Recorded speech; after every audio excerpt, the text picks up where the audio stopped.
It's a glorious afternoon here at the Oval, the final day of the final test of the summer, maybe the final time South Africa played test cricket in England, maybe the final, something like that, time that England win 6 out of 7 tests playing the way that they do. It's been a frenetic series, I suppose, even though we've had such long gaps in between. I think England finished it off as expected in a very short period of time this morning.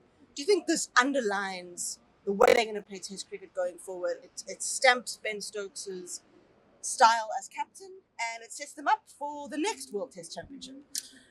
Yeah, I suppose it does, really. I think if I'm trying to take myself back to May when Ben Stokes was made Test captain, and he talked about having 11 South African cricketers, and we spoke about it on polite inquiries in the previous tests about how he was trying to basically sculpt players into playing more openly and therefore more for the team. I think, we all understand that cricket is a selfish sport. We all understand that batting is a selfish pursuit.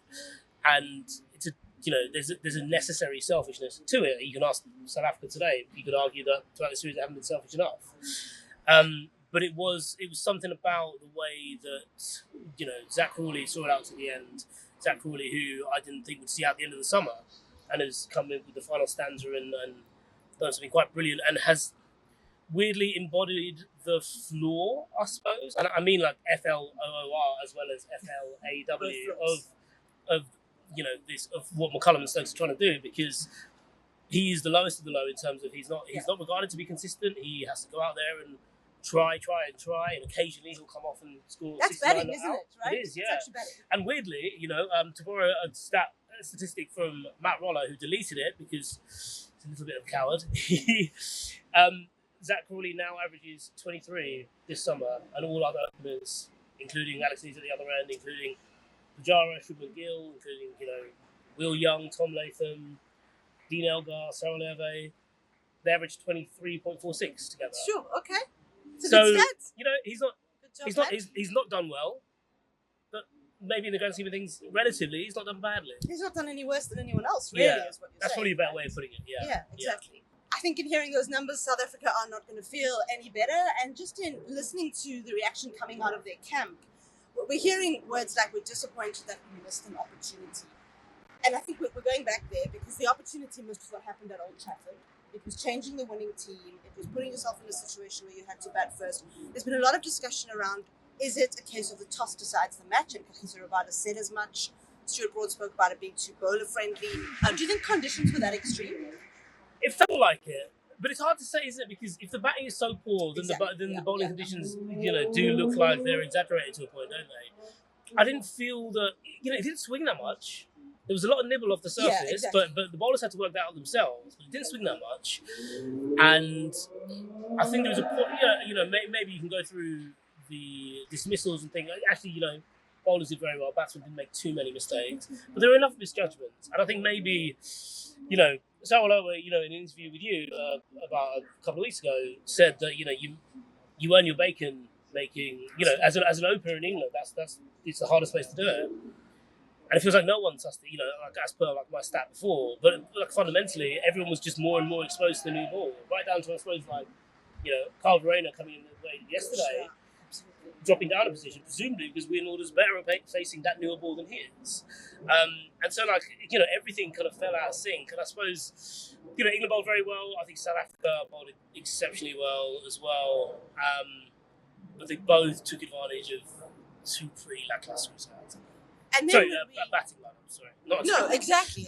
And then I think when we assess the series as a whole, and in years to come, when we look back on it and we say 3 test matches were completed inside of 9 days, really. Basically 8 days. Yeah, bear in mind that you could squeeze the first test into 2 days, even though it went into the third and day. probably this one if we hadn't lost some time due to bad light.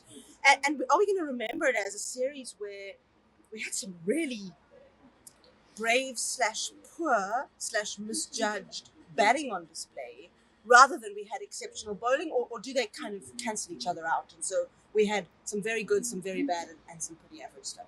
I think, by and large, it was really quite low quality, wasn't it? That's my feeling, yeah. I get the impression that any neutral flicking in would, change the channel and change back, and then the other team's batting. I wouldn't say that's necessarily conducive to... I think it's conducive to entertaining Test cricket. I suppose it's a bit like that saying about pizza that, even when it's bad, it's still pretty good. I think fundamentally that, Test cricket is a bit like that. When it's bad, it's still quite watchable. My issue with South Africa is when is the work going to happen? Because there's so little Test cricket. Whereas with England, you've got Pakistan, they're already talking about the Ashes. When I heard that, I was just like, what? Yeah. But you're already there. Yeah, it's interesting. So I suppose like the answer to the question I asked Mark Boucher will come out tomorrow because it was part of the embargo press conference. But I asked him like sincerely because he was talking about, or rather the discussion all the way has been about players having their time, giving opportunities to other players and stuff like that. And England have persisted with two openers who, push themselves. They aren't the two best openers in the country. Maybe you can put an argument that Crawley could be there on potential anyway. But even though I'm only saying that after this innings, but fundamentally England have given so many opportunities to these players because they have the luxury of playing a lot of tests. Exactly. You get 7 tests in the summer. Yeah. So you should not only do 7 tests in the summer, actually it makes less sense to change them in that time because you got to test the other week. And 7 in the winter too, right? Exactly. 6 or 7 thereabouts, 13, 14. And so you could arrive at your next summer being like, actually, we gave someone a good go. Yeah, absolutely. Test cricket, I think fundamentally, Test cricket is about learning on the job. The people who nail it first time are very rare, and they're the people that we write songs about. Yeah, but I haven't written a song. I can't sing, so why not write a song? But I think fundamentally, like, a lot of it is learning on the job. And England are lucky because they are able, one of the few countries who can learn. Yeah, that's part of it. So you have Pakistan next, yeah. and it seems like a lot of thoughts are going to whether the B-word approach is going to work there because conditions will be different. They could be challenging in terms of Pakistan's bowlers, both in terms of seam and in terms of spin. And we have Australia next, and that series has consequence for the World Test Championship. Yes. Yeah. South Africa, even if they win 4 out of their next 5 tests, so it's 3 Australia, 2 West Indies, would still need a lot of things to go right to be back here next June. And I without sounding like I've turned left into negative town, I'm not that positive about it. I think Australia will be a tough challenge. They've got to find batters who can score runs. They've got to find guys who can get past 20 and 30. We're not even talking about 80 to 100 here. We're talking about getting past 30 and getting to 60. Well, you mentioned Marco before. Marco Jansen is the highest on the batting average of 27. And that's not... And he missed 1 test. Yeah, exactly. So, what are you looking forward to as we wrap it up for the next... I mean, we may never see each other again because South Africa are not playing World Test cricket. This is true. Until the next World Test Championship, or until England come to South Africa in 2026. Yes, yeah. All those ODIs are definitely happening in 2023. They're definitely happening. Definitely happening. What am I looking forward to? I'm looking forward to seeing this on pitches that require a bit more concentration. Yeah. Flatter pitches are actually, funnily enough, I think would be harder for this team. Because you can't go to Pakistan and score 350 in 70 overs. You have to score 550 in 150 overs, But yeah, I'm interested to see like where it goes from here because I think we've already seen this approach evolve in the summer. Yeah. And I'm curious to see what it does overseas. Brilliant. So Vish is going to bring you all of that action from Pakistan. I am going to bring you some action the next time South Africa plays Test cricket, which might be never. So we don't know when we'll see you again. We don't know when we'll see you again together, but hopefully we will. Thanks for joining us. Thanks so much for watching ESPN on YouTube. And for more sports highlights and analysis, be sure to download the ESPN app. And for premium content and live streaming, subscribe to ESPN Plus.